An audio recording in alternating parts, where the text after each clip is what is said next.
Šodien mēs runāsim par tādu ļoti iecienītu tēmu kā par būvniecības līgumu uzskaiti, lai gan faktiski šis jautājums ir jau diezgan ilgus gadus, manuprāt, diezgan aktuāls.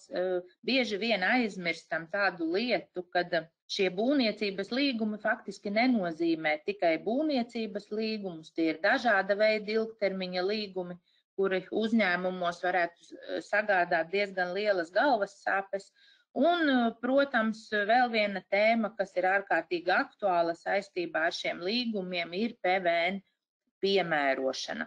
Tātad peļņas vai zaudējuma aprēķina neto apgrozījuma atšifrējuma, tātad tas arī katram būvniekam ir svarīgi, ja tiek gūti arī kaut kādi citi pamatdarbības ieņēmumi, kuri ir atzīti neto apgrozījumā, tātad, lai nemaksātu.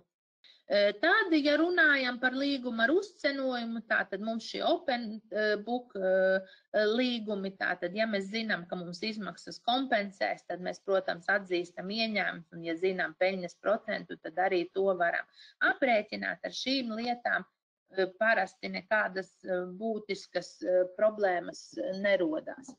Pārdošanas un administrācijas izmaksas, kuras tieši nekompensē pasūtītājs, iekļaut šajos procentēšanas aprēķinos. Līdz ar to par attiecināšanas mehānismiem mēs arī tūlīt runāsim. Jūs savās plānošanas lietās un budžetu sastādīšanas jautājumos variet izvēlēties vienu no šīm. Es minēšu arī, kādas metodas var tikt izmantotas, bet būvniecības līgumiem administrācija un pārdošana nav nekādas izmaksas. Ja mēs procentējam, mēs ņemam vērā tikai tiešās un būvniecības pieskaitāmās izmaksas.